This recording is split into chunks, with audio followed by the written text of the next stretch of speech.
छोटा था, पहली बार टीवी देखा तो एक उत्साह बढ़ गया, क्यूरियोसिटी बढ़ गई कि ये कौन सी बला है, उस टीवी के अंदर क्या कर रहे हैं लोग, कैसे कर रहे हैं। तो वो एक जिज्ञासा जो है वो बढ़ती चली गई और मेरी रुचि जो है पढ़ाई में हमेशा से बड़ी कम रही। स्कूल दिनों की, स्कूल और कॉलेज तक की बात कर रहा हूँ मैं। क्योंकि पढ़ाई से ही भागना चाह रहा था कि गुरु पढ़ा, इसमें पढ़ना नहीं पड़ेगा। तो इसलिए पढ़ना लिखना बहुत ज़रूरी होता है कि आप कुछ भी पढ़ें, पढ़ते रहें। मेरा ये मानना है, आप नाटक पढ़ें, कहानियाँ पढ़ें, उपन्यास पढ़ें, स्पिरिचुअल बुक्स पढ़ें, आप घूमें फिरें, जानें, समाज को देखें, आप अपने नॉलेज को, लर्निंग प्रोसेस को इन्हांस करें। पर इस मामले में फॉर्चुनेट रहा कि ज़िंदगी ने भयानक उठा उठा के पटका, पर सही जगह पे पटका और उससे सीखा बहुत कुछ मैंने। तो पढ़ाई से जितना भाग रहा था उतनी पढ़ाई मेरे पीछे पड़ गई, क्योंकि मुझे शौक़ मैंने बड़े पाल लिए कि एक्टर बनना है। तो एक्टर बनना है तो आपका अपनी भाषा पे कमांड होना चाहिए, आपकी अपनी समझ अच्छी होनी चाहिए। यार कुछ पता नहीं था, मैं सच बताऊं, मैं अपने जुनून को फॉलो कर रहा था। मुझे नहीं पता था कि मैं जीवन में पैसा कमा पाऊंगा कि नहीं कमा पाऊंगा। हाँ, इच्छा इतनी ज़रूर थी कि हमेशा ये कहता था कि काम करता रहूँ, दिखता रहूँ, एक्टर हूँ तो दिखूँ, काम करूँ और मेरा काम लोगों तक पहुँचे। छत्तीसगढ़ से बॉलीवुड तक पहुंचने वाले भगवान तिवारी से आप लोगों को मिलाएंगे। कैसा उनका सफ़र रहा, क्या कुछ मेहनत रही और कब वो बॉलीवुड में पहुंचे, उन्हीं की कहानी उन्हीं की ज़ुबानी से सुनेंगे। हमारे साथ भगवान तिवारी जी हैं। सर, स्वागत है हमारे चैनल में आपका। Thank you so much. Thank you. Sir, Bollywood के छत्तीसगढ़ से बॉलीवुड में आप पहुँचे, कब से आपका सफ़र चालू हुआ? अरे बहुत समय हो गया, करीब मुझे लगता है 32-33 साल पहले रामानुजन से ये सफ़र चालू हुआ। छोटा था, पहली बार टीवी देखा तो एक उत्साह बढ़ गया, क्यूरियोसिटी बढ़ गई कि ये कौन सी बला है, उस टीवी के अंदर क्या कर रहे हैं लोग, कैसे कर रहे हैं। तो वो एक जिज्ञासा जो है वो बढ़ती चली गई। तो लगा कहीं ना कहीं, वो इस स्कूल के दिनों में ही लगा कि ये बड़ा अलग सा काम है और मेरी रुचि जो है पढ़ाई में हमेशा से बड़ी कम रही। स्कूल दिनों की, स्कूल और कॉलेज तक की बात कर रहा हूँ मैं। क्योंकि पढ़ाई से ही भागना चाह रहा था कि गुरु पढ़ा, इसमें पढ़ना नहीं पड़ेगा। तो मुझे लगा कि ये सबसे अच्छा काम है।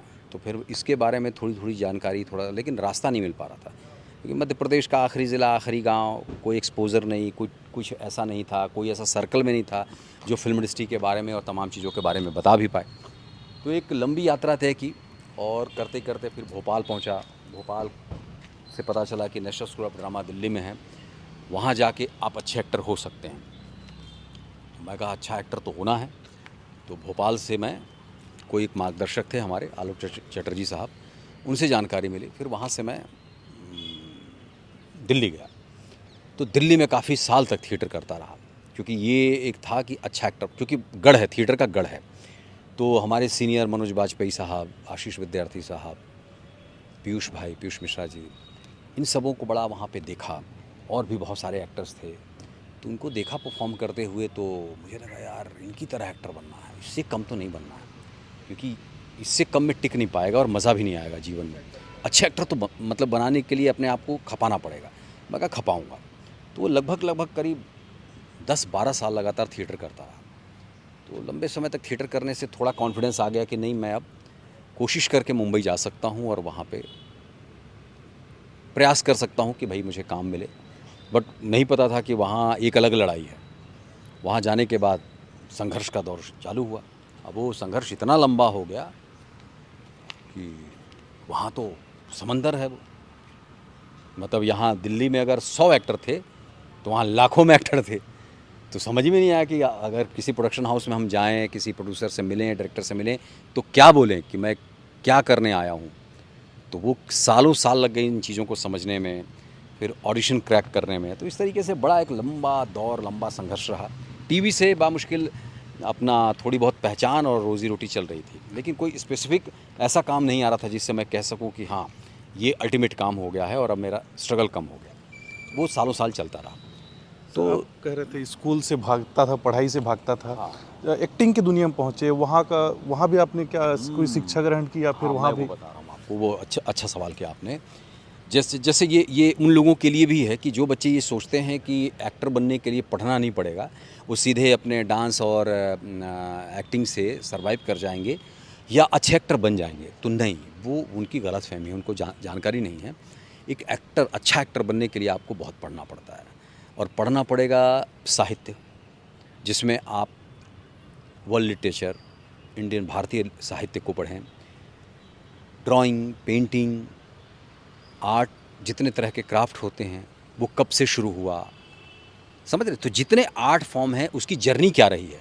तो एक पूरा जब आपके पास एक कंप्लीट बड़ा नॉलेज होता है ना, तो आपके अंदर एक आत्मविश्वास का संचार होता है कि आप नॉलेजेबल एक्टर हैं, आप बेवकूफ़ नहीं हैं। तो आपका कॉन्फिडेंस आपका वो दिखाई देता है स्क्रीन पे, लोगों के बीच में। आप बात कर पाते हैं, चरित्र की गहराइयों को समझ पाते हैं। जब आप प्रेमचंद को पढ़ते हैं, प्रणेश्वरनाथ रेणु को पढ़ते हैं, आप शरद चंद्र को पढ़ते हैं, हजारी प्रसाद द्विवेदी को पढ़ते हैं, तो उनके किरदारों को, उनके लिखे हुए कहानियों, उनके लिखे हुए उपन्यासों के जो किरदार होते हैं, उनकी ज़िंदगी की बारीकियों को आप रिलेट कर पाते हैं अपने जीवन के स्ट्रगल से। तो उसका साहित्यिक पक्ष क्या है कि एक राइटर किस परिप्रेक्ष्य में उन किरदारों को समाज में प्रस्तुत कर रहा है। तो फिर कहाँ ये चीज़ें पढ़ाई लिखाई काम आती हैं कि जब कोई डायरेक्टर सीन को समझाता है, कोई राइटर जब किसी डायलॉग को लिखता है, तो लिखने के पीछे का जो मर्म होता है, जो तकलीफ़ है, जो पीड़ा है, वो आदमी जब पढ़ता लिखता है, साहित्य की समझ होती है, तो उसको अभिव्यक्त कर पाता है। नहीं तो फिर एक ही मोड पे जीवन भर काम करता है, उसमें कोई ग्राफ नहीं आ पाता। तो इसलिए पढ़ना लिखना बहुत ज़रूरी होता है कि आप कुछ भी पढ़ें, पढ़ते रहें। मेरा ये मानना है, आप नाटक पढ़ें, कहानियाँ पढ़ें, उपन्यास पढ़ें, स्पिरिचुअल बुक्स पढ़ें, आप घूमें फिरें, जानें, समाज को देखें, आप अपने नॉलेज को, लर्निंग प्रोसेस को इन्हांस करते रहें। वो बहुत ज़रूरी है एक्टर के लिए। चलिए, तो बॉलीवुड के जीवन के बारे में बात हो गई, साहित्य के बारे में बात हो गई। आपका जीवन बचपन कैसे बीता? कष्ट में था। मैं ये नहीं कहता कि मैं बहुत बड़े घर से था। हाँ, मेरे पिताजी का स्ट्रगल बड़ा लंबा रहा और परिवार जूझता रहा काफ़ी सालों तक, क्योंकि हुआ ये कि पिताजी आर्मी में थे। तो पहले आर्मी में 15 साल की जो नौकरी होती थी, उसके बाद भरी जवानी में रिटायर कर देते थे। तो रिटायरमेंट के बाद पिताजी आ गए यूपी। हम चूँकि मूलतः यूपी के रहने वाले हैं। अब वहाँ जब हम आ गए तो संयुक्त फैमिली थी। तो अब जाहिर सी बात है कि अगर आपके पास खेती के इतने ही रिसोर्सेस हैं, तो उसमें 4 लोग 5 लोगों का खर्चा और बढ़ जाएगा, तो उनके लिए परेशानी बढ़ जाएगी। तो ऐसे ही कुछ पारिवारिक विवाद हुआ। पिताजी हम लोग को लिए और वहाँ से रुक कर गए। तो फिर मध्य प्रदेश आ गए, फिर वहाँ स्ट्रगल चालू हुआ लंबा। तो मेरे लिए कष्टप्रद तो रहा है, मेरा बचपन बहुत कष्टप्रद रहा है। ये नहीं कहता कि मैं कॉन्वेंट में पढ़ा हूँ। मैं आदिम जाति कल्याण विभाग के एक छोटे से ग्रामीण अंचल के स्कूल में पढ़ा हूँ। 5वीं तक तो ABCD नहीं पता था। 5वीं 6वीं के बाद ABCD चालू हुआ, 8वीं तक ABCD ही रट रहे हैं। तो वहाँ से बेस कमज़ोर हो गया, पढ़ाई लिखाई का बेस, क्योंकि बेस असली होता है 8 तक की पढ़ाई में। रुचि जाग गई तो जाग गई, नहीं जागी तो फिर भागते रहते हो आप, पूरी ज़िंदगी भागते रहते हो। पर इस मामले में फॉर्चुनेट रहा कि ज़िंदगी ने भयानक उठा के पटका, पर सही जगह पे पटका और उससे सीखा बहुत कुछ मैंने। तो पढ़ाई से जितना भाग रहा था, उतनी पढ़ाई मेरे पीछे पड़ गई, क्योंकि मुझे शौक़ मैंने बड़े पाल लिए कि एक्टर बनना है। तो एक्टर बनना है तो आपका अपनी भाषा पे कमांड होना चाहिए, आपकी अपनी समझ अच्छी होनी चाहिए, आप देश दुनिया तमाम चीज़ों के बारे में गहरी अगर समझ नहीं रखते हैं, तो आप क्या परफॉर्म करेंगे, कैसे एक्ट करेंगे, कैसे उस चरित्र को दिखा पाएंगे कि ये चरित्र क्या कहना चाह रहा था।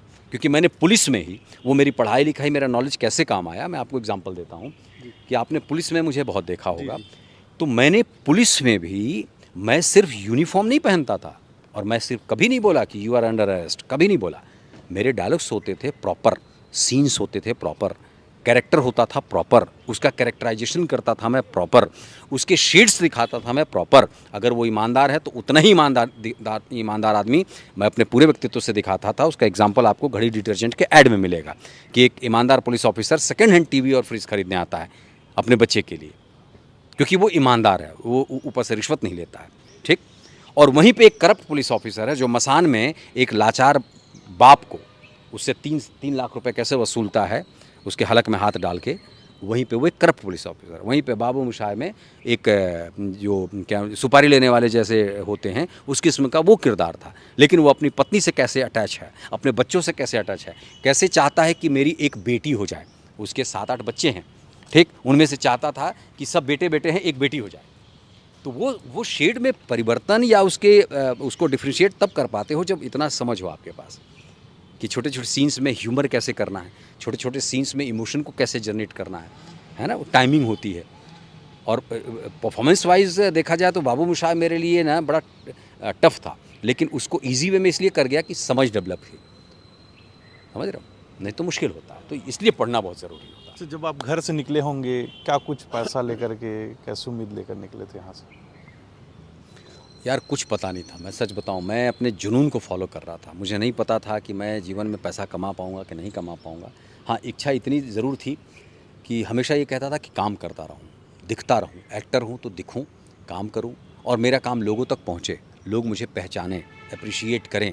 मैं अपनी स्टेट के लिए फिर बाद में ये हुआ कि मैं यार अगर पूरी ज़िंदगी निकल जाएगी तो अगर स्टेट के लिए अपने अगर कुछ नहीं कर पाया तो फिर बेकार हो जाएगा सब। क्योंकि आप अपने घर पे तो अपनी पहचान बनाना चाहोगे ना, समझ गए? जी, तो घर का पहचान का मतलब ये है कि आप जहाँ पैदा हुए, आप जिस ज़िले में आप पढ़े लिखे और जिस राज्य से आप बिलोंग करते हैं, वहाँ कम से कम उतनी तो रीच हो आपकी कि लोग, वहाँ के लोग आपको जानें, आपको प्रेम दें, आपको प्यार करें, आप पे ये उनको नाज़ हो कि इस आदमी ने इस फील्ड में ये काम किया है। तो प्रभु की कृपा है कि चलो मैं थोड़ा बहुत जो भी कर पाया उससे मेरे, हाँ ये है ज़रूर कि सबका प्रेम बहुत मिलता है, सब बहुत खुश होते हैं कि करीब 35 से 40 हिंदी फिल्मों में काम किया, बड़े बड़े सीरीज़ में काम किया। अभी 26 तारीख को, इसी रिसेंटली अभी 26 तारीख को मेरी जोगिरा सारारा रिलीज़ है। फिर प्रकाश झा का एक बड़ा सीरीज़ है, वो भी आ रहा है। तो भी लाइन से अच्छे काम हैं, अच्छा काम आ रहा है, तो लोगों का प्यार अप्रिशिएशन मिलता है, अच्छा लगता है। सर, बॉलीवुड में आपने लगातार काम किए हैं, छत्तीसगढ़ी कोई पिक्चर के लिए काम करना चाहते हैं या फिर कभी ऑफर नहीं आया? किया, नहीं ऑफ़र आ रहे हैं, पर मैं करना चाहता हूँ, अच्छी स्क्रिप्ट अगर हो तो। मुझे कोई गुरेज नहीं है कि मैं नहीं करना चाहता हूँ, करने में कोई दिक्कत नहीं। मेरे राज्य की भाषा है और यहाँ के सिनेमा को प्रमोट करना भी मेरा फ़र्ज़ बनता है, धर्म बनता है मेरा कि मैं यहाँ के लोगों को अप्रिशिएट करूँ, उनके साथ जुड़ के कुछ अच्छा करने की कोशिश करूँ। पर थोड़ी-सी मेरी मेरी जो डिमांड रहती है वो ये रहती है कि आप अच्छे कंटेंट, अच्छी कहानी के साथ आएँ, प्रस्तुति उसकी अच्छी हो, शूट अच्छा हो, तो मज़ा आएगा काम करने में उसमें क्या दिक्कत है। अच्छा, सर, ऐसा मतलब कौन सा मूवी आपने किया जो आपको सबसे अच्छा लगा हो और पहली बार टीवी में देख, अब आपने जब खुद को देखा हो तो एकदम से मज़ा आ गया हो कि मैं भी अब टीवी में दिखने लगा हूँ? एक सीरियल मेरा बड़ा पॉपुलर हुआ था। एक तो दूरदर्शन वाला सीरियल था, वो तो बहुत अर्ली एज में था।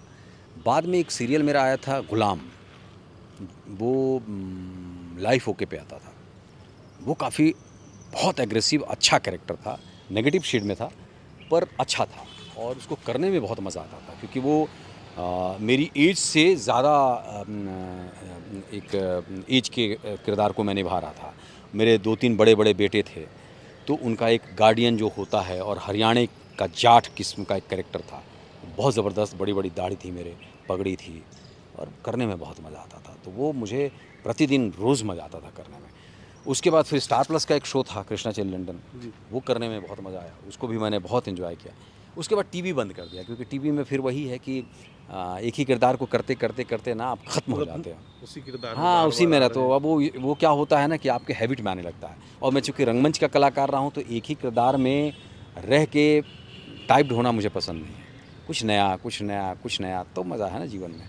सर, रंगमंच की बात करते हैं, अगर लोग अभी यहाँ छत्तीसगढ़ से लोग रंगमंच तक पहुँचना चाहें, बॉलीवुड तक पहुँचना चाहें, कैसे पहुँच सकते हैं? क्या कुछ सफ़र होगा उनके लिए? हाँ, मतलब देखिए क्या है कि अगर आप अच्छा एक्टर बनना चाहते हैं तो जहाँ भी आपको मौका मिलता है रंगमंच करने का, आप रंगमंच ज़रूर करिए। क्योंकि रंगमंच में वो बारीकियाँ आपको समझ में आ जाती हैं कि अभिनय की प्रणाली क्या है, एक्टर बनता कैसे है, रियाज़ क्या करना है, एक्टर का रियाज़ क्या है प्रतिदिन का। एक हारमोनियम बजाने वाला आदमी प्रतिदिन हारमोनियम बजाता है, एक तबला बजाने वाला आदमी प्रतिदिन तबला बजाता है, एक जिम्नास्ट प्रतिदिन प्रैक्टिस करता है। एक्टर क्या करे, एक्टर के पास क्या रियाज़ है? तो एक्टर के पास तो सबसे ज़्यादा काम है, अपने शरीर से लेके, अपनी अंतरात्मा से लेके, अपने मन, चित्त, एकाग्रता, शरीर, voice, speech, diction, visualisation, imagination, concentration, observation, हज़ारों चीज़ें। जो करने पे आ रहा है वो हर समय कर रहा है, उसका साक्षी भाव जिंदा है और वो सब कुछ कर रहा है। नहीं करने वाले के पास वो ढूंढते रहेगा कि भाई करूं कैसे। तो इसलिए थिएटर वो तमाम विधाओं को बता देती है, वो तमाम बारीकियों को सिखाता है थिएटर कि आपको जीवन पर्यंत रियाज में कैसे रहना है। इसलिए थिएटर करना ज़रूरी होता है। सर, शरीर की बात कर रहे थे, मैं अब कुछ दिन पहले वीडियो देख रहा था, जिम की आपकी वीडियो, तो आप भी लगातार शरीर मेंटेन करने के लिए क्या कुछ कर रहे हैं? 20 से 25 मिनट मैं करता हूँ, बहुत ज़्यादा नहीं। मेरे को बिल्ट बॉडी पसंद नहीं है, एकदम टाइट बॉडी पसंद नहीं है। मैं एक्टर हूँ, एज के हिसाब से ठीक रहो, है ना। थुलथुली बॉडी नहीं होनी चाहिए, बॉडी फिट होनी चाहिए कि अगर आप कहीं खड़े हो तो अपने किरदार में आप स्ट्रांग दिखो, है ना। आप लंबे चौड़े हो लेकिन लुच पूछ सी बॉडी है तो वो किरदार में जाता नहीं है, वो जस्टिफाई नहीं लगेगा, समझ रहे हैं। तो इसलिए मैं अपने बॉडी को थोड़ा ठीक ठाक पसंद, उससे ज़्यादा नहीं। तो आपकी अक्सर मैं फ़ोटो देखता हूँ, किंग खान के साथ भी आपकी फ़ोटो है, शाहरुख खान जी के साथ, उनके साथ भी आपने काम किया। कैसा अनुभव रहा उनके साथ काम करने का, और क्या वो यादगार पल है जिसे आप साझा करना चाहेंगे? शाहरुख खान बहुत हार्ड वर्कर है। मैं बता चुका हूँ कि वो जुनूनी आदमी है, बहुत पैशनेट है अपने काम को लेके। तो जो सीखने वाली चीज़ है कि कोई भी बड़ा स्टार जहाँ पे वो अपने हर कंफर्ट ज़ोन में है और अपने कंफर्ट ज़ोन को वो कायम कर सकता है, उसको ज़रूरत नहीं है कि वो बहुत ज़्यादा मेहनत करे, क्योंकि इमेज, पैसा सब कुछ मिल चुका है उनको। तो वो थोड़े कम मेहनत में भी सब कुछ चला सकते हैं। पर शाहरुख खान एक ऐसे एक्टर हैं जिन्होंने कभी इस चीज़ को ध्यान से नहीं हटाया कि गुरु, अगर मैंने मेहनत करना बंद कर दिया या कम कर दिया तो वो मेरा जो इम्पैक्ट है ना वो स्क्रीन पे नज़र आएगा। तो वो ऑनेस्टी उनकी सीखने लायक है। और मैं हर एक कलाकार जिसके साथ भी मैंने काम किया है, मैं साइलेंटली ज़रूर सीखता हूँ कि इस आदमी की ख़ास बात क्या है, इस आदमी में ख़ास क्या है। क्योंकि जिसमें कुछ ख़ास है वही, चाहे वो पॉजिटिव रोल करने वाला हो, नेगेटिव रोल करने वाला हो, छोटा रोल करने वाला हो, बड़ा, जो जी रहा है, जो सर्वाइव कर रहा है मुंबई जैसे सिटी में एज एन एक्टर, उसमें कुछ तो ख़ास है। अगर उसका नाम बन रहा है तो कुछ तो ख़ास है, नहीं तो टिक नहीं पाएगा वहाँ पे। सर एक सवाल और, अभी आप प्रशिक्षण देते, कार्यशाला लगा रहे थे, क्या कुछ तैयारियां हैं छत्तीसगढ़ के बच्चों को भी आगे हाँ, बढ़ाने मेरी कोशिश यही है कि जो मेरा लंबा संघर्ष रहा है सीखने के पीछे, कई साल मेरे चले गए कि थिएटर करते करते करते सिनेमा की तकनीक को नहीं समझ पाता था, तो कई साल मेरे को उस तकनीक को समझने जानने में लगा। वही जब मान लो कि अगर कोई एनएसडी से थिएटर करके निकलता है और एफटीआई चला जाता है, तो वो दोनों विधाओं को तुरंत 6 साल में जान जाएगा। 3 साल उसने थिएटर किया, जो अपने टाइम पे नसीर भाई ने किया, ओमपुरी साहब ने किया, कि वो एनएसडी से निकले एफटीआई में चले गए। तो 3 साल उन्होंने पूरे रंगमंच का प्रशिक्षण लिया और 3 साल उन्होंने ले लिया कैमरे की पूरी टेक्निक को, तो वो दक्ष हो गए उसमें। ठीक है, इसलिए वो धड़ाधड़ उन्होंने बड़ी अच्छी फिल्में की, तो उसमें कहीं भी उनको तकनीक खामियां देखने को हमको नहीं मिलती। हम जैसे कलाकार जो मान लीजिए कि अपने जुनून पे रंगमंच करते हैं और फिर अपनी जुनून पे सिनेमा की तरफ बढ़ जाते हैं, तो उनके लिए स्ट्रगल इसलिए लंबा हो जाता है कि जब उनको इस कैमरे के सामने जाने का मौका मिलेगा तभी तो उन बारीकियों को जान भी पाएंगे, सीख भी पाएंगे। उसमें सालों साल चले जाते हैं आपके, मेरे कई साल चले गए, तब जाके बहुत सारी बारीकियाँ समझ में आई। तो मेरा जो अपना मेरी जो सोच है, मेरा जो अपना एक विचार है इन चीज़ों को लेके, कि नई जनरेशन को वो तकलीफ़ न उठाना पड़े। अगर किसी ने 3-4-5 साल थिएटर किया है, तो वो अगर मैं वर्कशॉप्स के थ्रू उसको कैमरे के हर एंगल को उस पर डिस्कस करें, सीन वर्क पे काम करें, सीन को इनैक्ट करके बताएं, वो खुद करें, फिर उसको मैं उस पर डिस्कस करके हम ये बता पाएँ कि यहाँ से तुम ऐसे मूव करोगे तो कैमरा कहाँ होगा, फिर कहाँ पे कट होगा। ये बारीकियाँ अगर वो जब सीन करते रहेंगे ना, तो उनको जब वो कैमरे के सामने जाएंगे काम करने, तो उनको कुछ अलग सा नहीं लगेगा। मतलब कहीं ना कहीं छत्तीसगढ़ के लोग अगर इस बारीकियों को जान जाए तो आसानी से वो बॉलीवुड तक पहुंच सकते हैं। बॉलीवुड तक पहुंच सकते हैं। यहाँ के सिनेमा में बहुत सुधार आएगा। भाई सिनेमा तो हमारे यहाँ भी बन रहा है, पर अच्छे एक्टर के तौर पे निकल के अच्छा काम करके अगर आप राज्य का नाम देश तक पहुँचाते हैं तो सबके लिए अच्छा है। सिनेमा का विकास होगा। जो अभी छोटे बजट की बन रही हो बड़े बजट की बनेंगी, कॉन्फिडेंस आएगा। भाई उसका सबसे बड़ा उदाहरण तो साउथ वाले हैं ना।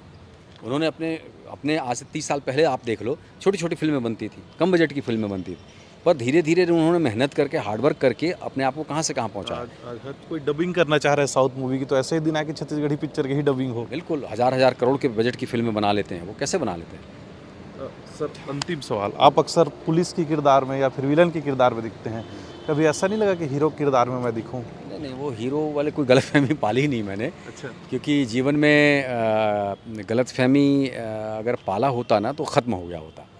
तो गलतफहमी नहीं थी, संघर्ष बहुत था। उस संघर्ष के पीछे ये लगता था कि जब मैं अर्ली एज में जब थिएटर में गया तो मैंने बहुत लोगों की बायोग्राफ़ी पढ़ी, समझ गया। तो उस जुनून में बहुत सारे ऐसे लोगों की बायोग्राफ़ी पढ़ गया जिन्होंने अपने जीवन में बहुत संघर्ष करके अपना मुकाम हासिल किया है। तो वो तमाम वो किरदार, उनकी जीवन जो यात्रा थी वो प्रेरित करती थी मुझे कि भाई इनके जीवन में जो इतने महान हुए हैं, उनके जीवन में इतना कष्ट रहा है, तो मैं कौन सा स्पेशल हूँ? मेरे जीवन में भी कष्ट रहेगा। इसको समझना पड़ेगा मुझे और मानना पड़ेगा, एक्सेप्ट करना पड़ेगा कि मेरा कुछ नहीं हो सकता, मुझे संघर्ष करना ही पड़ेगा। वो मैंने उसी तरीके से स्वीकार किया, और जब स्वीकार किया तो कठिनाइयाँ रहीं, धीरे धीरे छट गई, चीज़ें थोड़ी आसान हो गई। धन्यवाद। ये थे हमारे साथ भगवान तिवारी जी, जो छत्तीसगढ़ से निकलकर बॉलीवुड तक पहुंचे हुए हैं और इन दिनों छत्तीसगढ़ में कार्यशाला आयोजित की गई थी। साथ ही साथ छत्तीसगढ़ के जो बच्चे हैं वो बॉलीवुड तक कैसे पहुंचे, इन बारीकियों को वो सिखा भी रहे हैं। रायपुर से N24 के लिए मैं सोनी मालाकार।